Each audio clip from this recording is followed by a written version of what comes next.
ನಮಸ್ಕಾರ. ಜೀನಿ ನ್ಯೂಸ್ ವೀಕ್ಷಕರಿಗೆ ಸ್ವಾಗತ. ಎಲ್ಲ ವೀಕ್ಷಕರಿಗೆ ನಮಸ್ಕಾರ. ನಾನು ಸಂಧ್ಯಾ.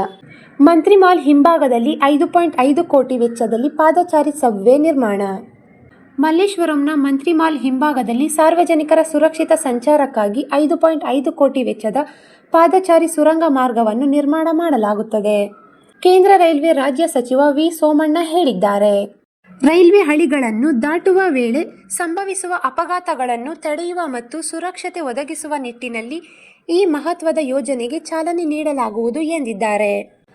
5 ಮೀಟರ್ ಅಗಲ ಹಾಗೂ 2.65 ಮೀಟರ್ ಎತ್ತರದಲ್ಲಿ ನಿರ್ಮಾಣವಾಗಲಿರುವ ಈ ಸಬ್ವೇಯಿಂದಾಗಿ ಮಲ್ಲೇಶ್ವರಂ, ಶೇಷಾದ್ರಿಪುರಂ, ಶ್ರೀರಾಮಪುರಂ ಮತ್ತು ಓಕಳಿಪುರಂ ನಿವಾಸಿಗಳಿಗೆ ಭಾರಿ ಅನುಕೂಲವಾಗಲಿದೆ. ಸಾರ್ವಜನಿಕರು ರೈಲ್ವೆ ಹಳಿಗಳ ಮೇಲೆ ಅಕ್ರಮವಾಗಿ ಓಡಾಡುವುದನ್ನು ಇದು ತಪ್ಪಿಸಲಿದ್ದು, ಪಾದಚಾರಿಗಳ ಸುರಕ್ಷತೆಯನ್ನು ಗಣನೀಯವಾಗಿ ಸುಧಾರಿಸಲಿದೆ. ಸಚಿವ ವಿ ಸೋಮಣ್ಣ ಅವರು ಕುಂಬಳಗೋಡು ಸಮೀಪದ ರಾಮೋಹಳ್ಳಿ ಗೇಟ್ ಬಳಿ ನಿರ್ಮಾಣವಾಗುತ್ತಿರುವ ರಸ್ತೆ ಕೆಳ ಸೇತುವೆ ಕಾಮಗಾರಿ ಅತ್ಯಂತ ವೇಗವಾಗಿ ಪ್ರಗತಿಯಲ್ಲಿದ್ದು, ಶೀಘ್ರದಲ್ಲೇ ಲೋಕಾರ್ಪಣೆಯಾಗುವ ನಿರೀಕ್ಷೆಯಿದೆ. ರೈಲ್ವೆ ಮೇಲ್ಸೇತುವೆ ಮತ್ತು ಕೆಳ ಸೇತುವೆ ಯೋಜನೆಗಳನ್ನು ಯಾವುದೇ ವಿಳಂಬವಿಲ್ಲದೆ ವೇಗವಾಗಿ ಅನುಷ್ಠಾನಗೊಳಿಸಲು ಕೇಂದ್ರ ಸರ್ಕಾರವೇ ಇದರ ಸಂಪೂರ್ಣ ವೆಚ್ಚವನ್ನು ಭರಿಸುತ್ತಿದೆ ಎಂದಿದ್ದಾರೆ.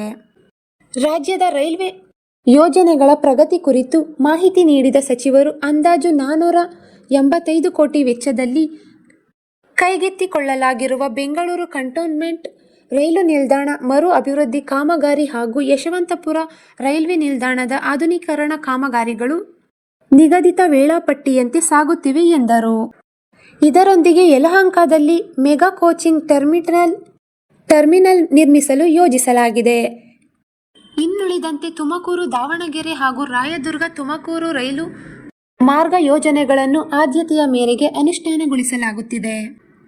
ಹೊಸಕೋಟೆ, ನರಸಾಪುರ ಮತ್ತು ವೇಮಗಲ್ ಮೂಲಕ ಬೆಂಗಳೂರು ಹಾಗೂ ಕೋಲಾರವನ್ನು ಸಂಪರ್ಕಿಸುವ ಹೊಸ ರೈಲು ಮಾರ್ಗದ ಪ್ರಸ್ತಾಪವು ಪ್ರಸ್ತುತ ಸರ್ಕಾರದ ಪರಿಶೀಲನೆಯಲ್ಲಿದೆ ಎಂದು ಸಚಿವ ವಿ ಸೋಮಣ್ಣ ತಿಳಿಸಿದ್ದಾರೆ. ಈ ದಿನದ ನಿರಂತರ ಸುದ್ದಿಗಳಿಗಾಗಿ ವೀಕ್ಷಿಸುತ್ತಿರಿ ಜೀನಿ ನ್ಯೂಸ್. ನಮಸ್ಕಾರ.